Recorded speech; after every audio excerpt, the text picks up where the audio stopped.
નમસ્કાર વિદ્યાર્થી મિત્રો, આજે આપણે કોષની સંકુલન ક્ષમતા એટલે કે એને પેકિંગ ક્ષમતા પણ કહેવાય, પેકિંગ ક્ષમતા વિશે અભ્યાસ કરવાનો છે। સંકુલન ક્ષમતા અથવા પેકિંગ ક્ષમતા એટલે શું? સંકુલન ક્ષમતા અથવા પેકિંગ ક્ષમતા એટલે ઘનમાં રહેલા જે ગોળાઓ એટલે કે પરમાણુ આયનના ગોળાઓ છે તેનાથી કેટલું કદ રોકાય છે। તમને ખબર છે કે કોઈ પણ ઘનમાં પરમાણુ ગોળાઓ રહેલા હોય ત્યારે આખે આખો એ કોષ ભરાઈ જતો નથી, કેટલીક જગ્યા તો ખાલી બચે જ છે। તો આજ કેટલી જગ્યા ખાલી બચે છે અથવા કેટલું કદ રોકાયેલું છે તે માટેની ગણતરી અથવા તે માટેની ક્ષમતા એને સંકુલન ક્ષમતા અથવા પેકિંગ ક્ષમતા કહેવામાં આવે છે। મિત્રો, આપણે ત્રણે ત્રણ ઘનમાં સમજવાના છે। ત્રણે ત્રણ ઘન એટલે કયા કયા? સાદો ઘન, અંતઃકેન્દ્રિત ઘન અને અંત કેન્દ્રિત ઘન। આ બધામાં જ આપણે સમજવાના છીએ। ફલક કેન્દ્રિત ઘન, આ બધામાં જ આપણે સંકુલન ક્ષમતા અથવા પેકિંગ ક્ષમતા સમજવાના છીએ। સૌથી પહેલા સમજીએ સાદા ઘનમાં પેકિંગ ક્ષમતા। એ પહેલા પેકિંગ ક્ષમતા અથવા સંકુલન ક્ષમતાનું સૂત્ર ગણી લઈએ। પેકિંગ ક્ષમતાનું સૂત્ર, પેકિંગ ક્ષમતા બરાબર એનું સૂત્ર છે કોષમાં રહેલ તમામ ગોળાથી રોકાયેલ કદ ના છેદમાં એકમ કોષનું કદ। શું સૂત્ર છે? કોષમાં રહેલ તમામ ગોળાથી રોકાયેલું કદ છેદમાં એકમ કોષનું કદ। એનાથી મિત્રો આપણે પેકિંગ ક્ષમતાનો અંશ મળે છે, એટલે કે 0 થી 1 ની વચ્ચે મળે। આપણી ટકાવારી શોધવી હોય તો ગુણ્યા 100 કરી દઈએ તો આપણને ટકાવારી મળે। એટલે સૂત્ર બનશે કોષમાં રહેલ તમામ ગોળાથી રોકાયેલ કદ ના છેદમાં એકમ કોષનું કદ ગુણ્યા 100। મિત્રો, કોષમાં રહેલ એકમ ગોળાથી રોકાયેલ કદ, ગોળાનું કદ, અને ગોળાના કદનું સૂત્ર શું છે?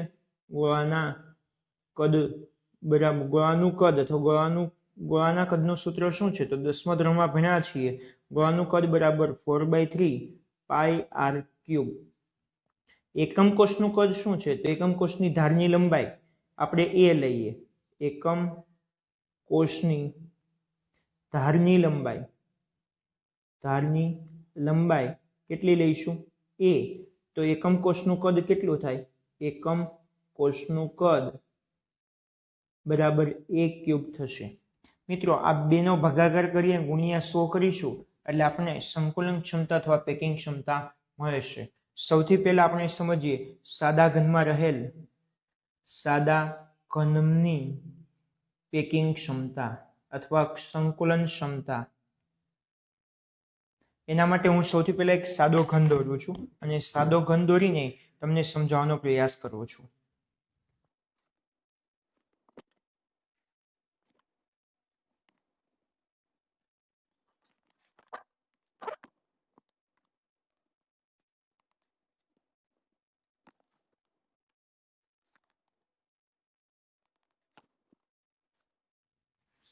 વિદ્યાર્થી મિત્રો, મેં આ એક સાદો ઘન દોરેલો છે। આ સાદા ઘનમાં પરમાણુ કઈ રીતે ગોઠવાયેલા હોય તેની વાત કરીએ। સાદા ઘનમાં મિત્રો 8 8 ખૂણા ઉપર પરમાણુ ગોઠવાયેલા હોય છે। 8 8 ખૂણાના નામ આપી દઉં છું, અને A, B, C, D, E, F, G, H 8 8 ખૂણાના નામ આપી દીધા। 8 8 ખૂણા ઉપર પરમાણુ ગોઠવાયેલા હોય છે। પરમાણુ કઈ રીતે ગોઠવાયેલા હોય છે તેની પણ વાત કરી દઈએ।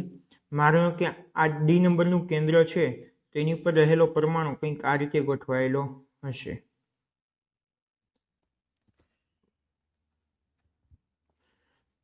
E નંબરના કેન્દ્ર પર ગોઠવાયેલો પરમાણુ કંઈક આ રીતે હશે। H પર ગોઠવાયેલો પરમાણુ કંઈક આવી રીતે હશે, અને A પર ગોઠવાયેલો પરમાણુ કંઈક આવી રીતે હશે। એને ગોળા તરીકે આપણે લઈએ છીએ। ઓકે, એટલે કે ચારે ચાર ગોળા એકબીજાને ટચ થયેલા હશે, આવી રીતે ગોઠવાયેલા હોય છે। મિત્રો, એવી રીતે સેમ ટુ સેમ પાછળ બીમાં પણ હોય, દોરી દઈએ। બીમાં પરમાણુ કંઈક આવી રીતે ગોઠવાયેલો હશે। તૂટક લાઈન વડે દર્શાવું છું જેથી તમને ખ્યાલ આવે। G માં પણ કંઈક આવી રીતે ગોઠવાયેલો હશે। સી માં પણ ગોઠવાયેલો હશે અને એફ માં પણ ગોઠવાયેલો હશે, પણ એ આપણે તૂટક લાઈન વડે દર્શાવીએ છીએ. મિત્રો હું કોઈ પણ બે ગોળા, પાસપાસીના બે ગોળાની વાત કરું, પાસપાસીના બે ગોળાની વાત કરું તો હું વાત કરું છું ડી અને ઈ ગોળાની, એટલે કે ડી કેન્દ્ર પર અને ઈ કેન્દ્ર પર રહેલા પરમાણુ ગોળાઓ. મિત્રો હું આ બે ગોળા આ બિંદુથી આ એની ત્રિજ્યા કહેવાય આર, અને આથી આ એ પણ આર કહેવાય, એટલે ગોળાની ત્રિજ્યા આર છે. જ્યારે હું ધારની લંબાઈ લઈશ, આ ધારની લંબાઈ ડી અને ઈ ધારની લંબાઈ, તેને હું એ તરીકે લઈશ. કેટલા તરીકે લઈશ? એ તરીકે. એટલે હું લખું છું એકમ કોષમાં ધારની લંબાઈ બરાબર એ છે. એકમ કોષમાં રહેલ ગોળાની ત્રિજ્યા બરાબર આર છે. હવે હું સાદા ઘનની વાત કરું છું, એટલે લખું છું સાદા ઘનમાં દરેક ખૂણા પરના પરમાણુ અથવા ગોળાઓ એકબીજાના સંપર્કમાં હોય છે. એટલે કે શું થાય? ડીઈ બરાબર, એટલે કે ડીઈ બરાબર એ લઈશું. ધારની લંબાઈ કેટલી છે? એ, અને એ બરાબર શું થશે? 2r થશે. શું થશે? 2r. મિત્રો હવે પેકિંગ ક્ષમતા કહીએ. પેકિંગ ક્ષમતા બરાબર, મિત્રો આવું કરવાનું કારણ શું? કારણ કે આપણી પાસે ગોળાનું કદ r માં આવશે અને એકમ કોષની લંબાઈ એ માં આવશે, એટલે r અને એ એકબીજાને રિલેશનમાં લાવવા પડે, સંબંધમાં લાવવા પડે, કે જેથી એકબીજાને કેન્સલ કરી શકાય. એટલે મેં આ સંબંધ લાવ્યો, એ અને આર વચ્ચેનો સંબંધ. પેકિંગ ક્ષમતા બરાબર, પેકિંગ ક્ષમતા એટલે શું છે? કોષમાં રહેલ તમામ ગોળાનું રોકાયેલું કદ. સાદા ઘનમાં કેટલા ગોળા હોય છે? 8 ગોળા હોય છે, પણ દરેકનો 8મો ભાગ, એટલે ખરેખર પરમાણુ ગોળો કેટલો થયો? એક જ થાય. એટલે કે એક ગોળાથી રોકાયેલ કદ ના છેદમાં એકમ કોષનું કદ ગુણ્યા 100%. એક ગોળાથી રોકાયેલ કદ કેટલું હોય છે? 4/3 πr³. એક ગોળાથી રોકાયેલ કદ કેટલું હોય છે? 4/3 πr³ હોય છે, છેદમાં એકમ કોષનું કદ ધારની લંબાઈ એ લીધી, એટલે a³ થશે ગુણ્યા 100%. મિત્રો એ બરાબર શું છે? 2r. એટલે એ બરાબર 2r મૂકીએ એટલે 4/3 πr³ ના છેદમાં એ બરાબર 2r લઉં એટલે 2r³ ગુણ્યા 100% બરાબર શું થશે? 4/3 એમને રહેવા દો, πr³ એમને રહેવા દો, છેદમાં 2r³ 2 8 ગુણ્યા r³ એટલે r³ ગુણ્યા 100%. મિત્રો આની ગણતરી કરીએ. ગણતરી કરતા અહીંયા 4 4 કેન્સલ થાય, છેદમાં 2, 3 છેદમાં આવે 3 દુ 6, એટલે થશે પાઈના છેદમાં 2 r³ પણ કેન્સલ થશે, 3 ગુણ્યા 2 એટલે પાઈના છેદમાં 6 ગુણ્યા 100, એટલે કે પાઈના છેદમાં 6 ગુણ્યા 100%. આ ગણતરી કરતા જવાબ આવે છે 52.36%. મિત્રો પાઈ એટલે 3.14 લઈએ તો ગણતરી કરતા જવાબ આવે છે 52.36%, એટલે કે લગભગ કહી શકાય કે 52.4%. એટલે કે સાદા ઘનમાં પેકિંગ ક્ષમતા 52.4% હોય છે. આવી જ રીતે આપણે ફલક કેન્દ્રિતમાં પણ સમજી શકીએ અને અંતઃકેન્દ્રિતમાં પણ સમજી શકીએ. સૌથી પહેલા સમજીએ ફલક કેન્દ્રિત એકમ કોષની પેકિંગ ક્ષમતા. મિત્રો ફલક કેન્દ્રિત એકમ કોષ શેમાં આવેલો હોય તો યાદ રાખજો HCP અને CCP. એટલે કેટલીક વખત એમ પણ પૂછે કે HCP અને CCP માં કોષની પેકિંગ ક્ષમતા સમજાવો. HCP અથવા CCP એકમ કોષની પેકિંગ ક્ષમતા સમજાવો, એટલે કે ફલક કેન્દ્રિત એકમ કોષની પેકિંગ ક્ષમતા છે એમ સમજવું. આપણે સૌથી પહેલા ફલક કેન્દ્રિત એકમ કોષ દોરીએ જેથી આપણને વધારે ખ્યાલ આવે.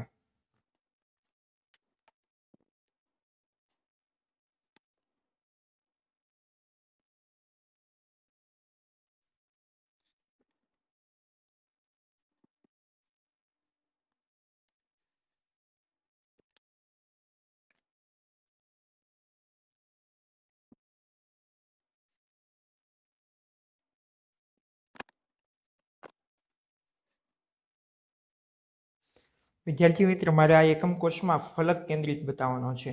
હું એક બાજુને બતાવું છું. પહેલા નંબર આપી દઉં ખૂણાને A, B, C, D, E, F, G, H. હું ABCD એક સાઈડ પર, એક ફલક પર, આ એક જ ફલક પર ABCD એક ફલક છે એ ફલક પર બતાવું છું. જે બધી જ ફલક પર હશે તેમ સમજી શકાય. હું એક ફલક પર દર્શાવું છું જેથી તમને ખ્યાલ આવે. આ મિત્રો A અને C આ જે ચોરસ બન્યો છે તેનો વિકર્ણ થાય, એટલે હું પહેલા દોરી દઉં છું. આ A અને C એ વિકર્ણ થાય અને વિકર્ણ પહેલા દોરી દીધો. હવે હું પરમાણુ ગોળાને દર્શાવવાનો પ્રયાસ કરું છું. આ એક પરમાણુ ગોળો છે A પર આવેલો, એવી રીતે આ C પર આવેલો છે, સેમ ટુ સેમ D પર પણ આવેલો છે, અને એવી જ રીતે B ઉપર પણ આવેલો છે. ખાસ ધ્યાન રાખજો, અહીંયા A અને B સીધા સંપર્કમાં નથી. કારણ કે A અને C આ એક મીન્સ કે આ ચારે ચાર ફલક છે, આ ફલકનું કેન્દ્ર થાય.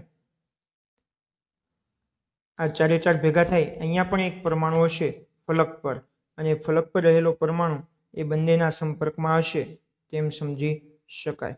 અહીંયા થોડા પરમાણુ નાના મોટા થયા છે, પણ આપણે સરખા છે એમ જ કલ્પીશું અને એમ જ વાત કરીશું. આ A, B અને C મીન્સ કે આ ત્રણેય ફલક પરનો પરમાણુ અહીંયા નાનો દર્શાવેલો છે, પણ સરખા છે એમ જ સમજીશું.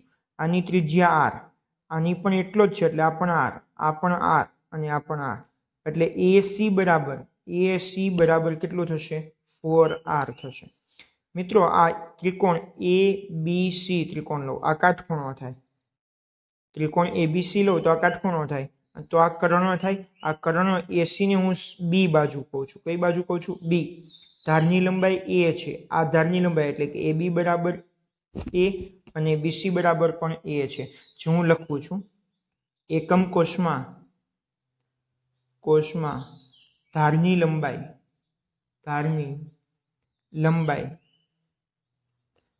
AB બરાબર BC બરાબર A છે, તથા ત્રિકોણ ABC કાટખૂણો છે,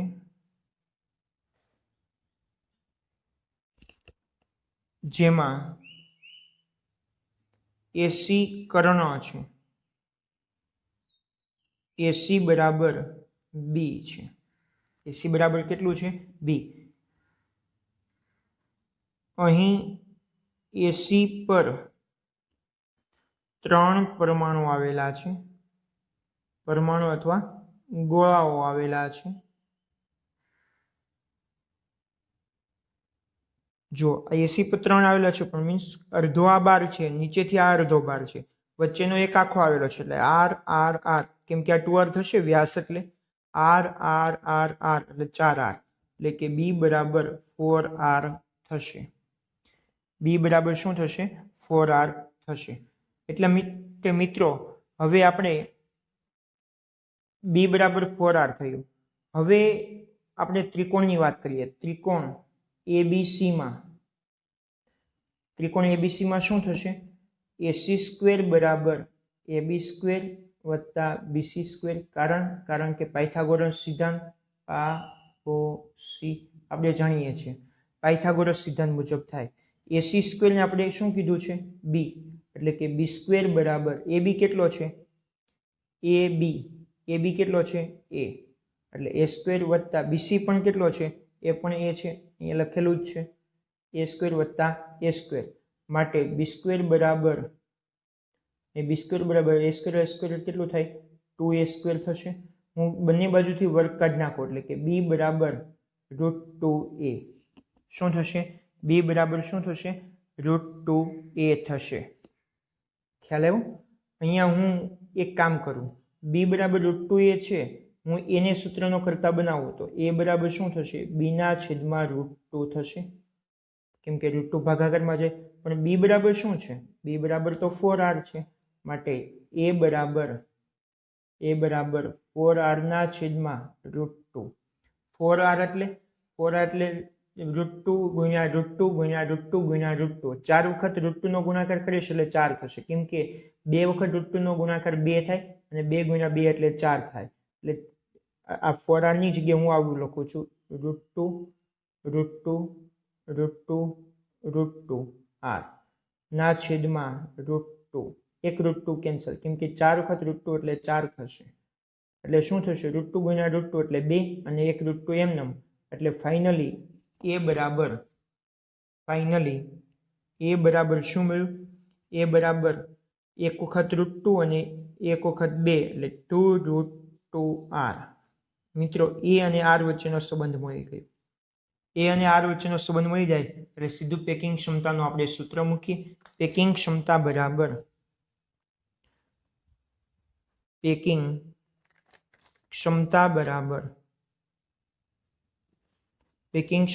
બરાબર શું થશે, એકમ કોષમાં ગોળાથી રોકાયેલ કદ, ગોળાઓથી રોકાયેલ કદ ના છેદમાં એકમ કોષનું કદ ગુણ્યા 100. મિત્રો આપણે ફલક કેન્દ્રિતની વાત કરીએ છીએ. આ ફલક કેન્દ્રિત એકમ કોષ હોય તેમાં 8 ખૂણા ઉપર તો ખરા જ, એટલે 1 પરમાણુ, 8 ખૂણા પર 8મો ભાગ એટલે 1 પરમાણુ. અને મિત્રો ફલક પર 6 ફલક છે, 1 2 3 4 આગળની અને પાછળની એમ 6 ફલક છે, અને 6 ફલક પર અડધો એટલે 3 પરમાણુ થાય. એટલે ખૂણા પરનો 1 અને ફલક પરના 3 એટલે કુલ 4 પરમાણુ થાય. એટલે કે 4 ગુણ્યા 4/3 પાઈ r³ આખાના છેદમાં એકમ કોષનું કદ કેટલું થશે a³ ગુણ્યા 100%. 4 ગુણ્યા 4 એટલે 16 પાઈ r³ એમને રહેવા દો, છેદમાં 3 છેદમાં લઈ લો છું, 3 ગુણ્યા a એટલે કેટલું આવ્યું, a બરાબર 2√2r આખાનો ઘન ગુણ્યા 100% બરાબર શું થશે 16 પાઈ r³ આખાના છેદમાં 3 એમનું, 2 નો ઘન 8, √2 નો ઘન 2√2 અને r નો ઘન એટલે r નો ઘન ગુણ્યા 100%. r ઘન કેન્સલ, 8 દુની 16 કેન્સલ, એટલે શું છે પાઈના છેદમાં 3√2 ગુણ્યા 100%. પાઈ બરાબર 3.14 લઈને જો ગણતરી કરીએ તો જવાબ આવશે 74%.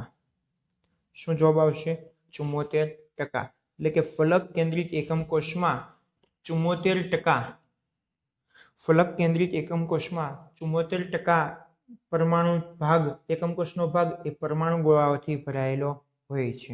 આવી રીતે ફલક કેન્દ્રિત એકમ કોષની પણ પેકિંગ ક્ષમતા ગણી શકાય. તમને સમજાયું હશે.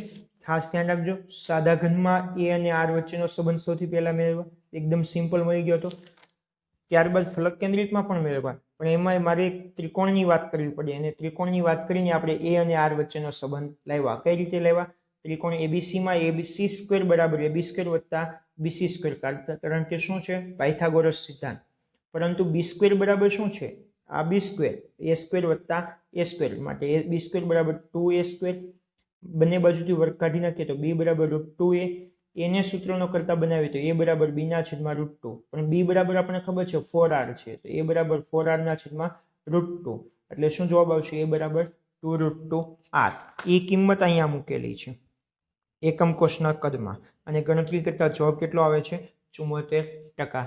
આવી જ રીતે ગણતરી અંતઃકેન્દ્રિતમાં પણ જોઈ શકાય. એ આપણે નેક્સ્ટ લેક્ચરમાં સમજીશું. આજે આપણે બે પેકિંગ ક્ષમતા સમજ્યા છે, સાદા ઘનની પેકિંગ ક્ષમતા અને ફલક કેન્દ્રિત એટલે કે HCP અને CCP ની પેકિંગ ક્ષમતા.